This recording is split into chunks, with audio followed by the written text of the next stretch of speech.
thought it'd be good to do a little bit on reflections on Kona being postponed. Also talk about what my new race plan is after hearing that news.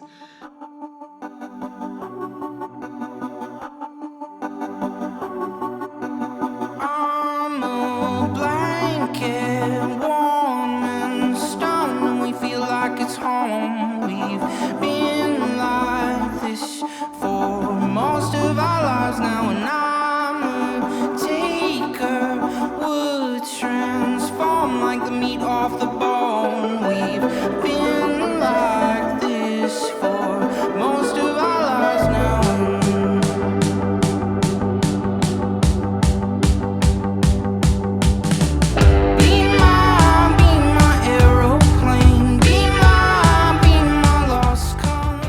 So I think there'd been a few mumblings about how cases were escalating in Hawaii and it wasn't sounding great, and I was definitely being cautious about booking flights.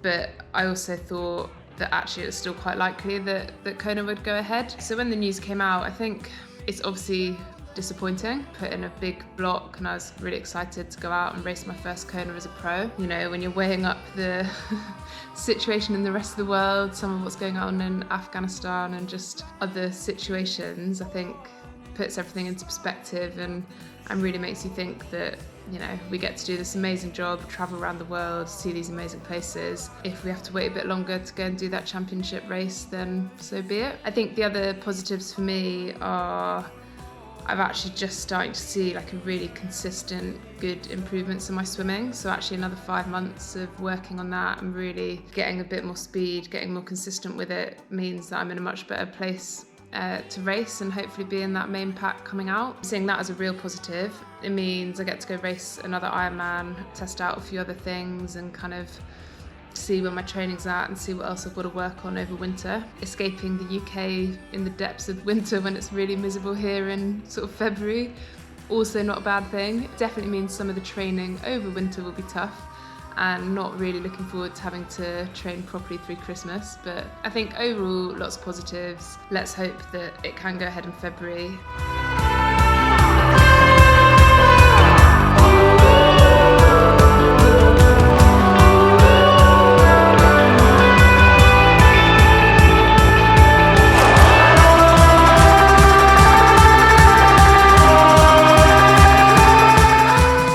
I guess like the main downside is then it makes next year quite packed because probably, you know, Kona in February, then another Ironman mid-year to then try and qualify for Kona in the October. But yeah, let's see. I basically decided to then find some other races. I guess one option could have been just have a bit of a break now and do a long build up to Kona, but feels like I've not raced for quite a while now, at least not some of the big races. So I had a look at what was around, what was easy. I'm gonna go and race 70.3 in Nice. Epic course. I did it in 2019 as an age grouper as the world champs. When I did it then, it was 5 weeks after breaking my collarbone.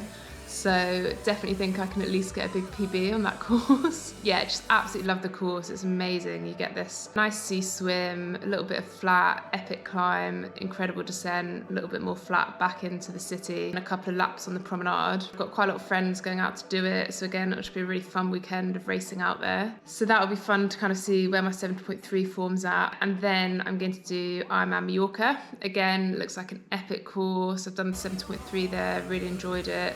It's got a decent amount of climbing in it.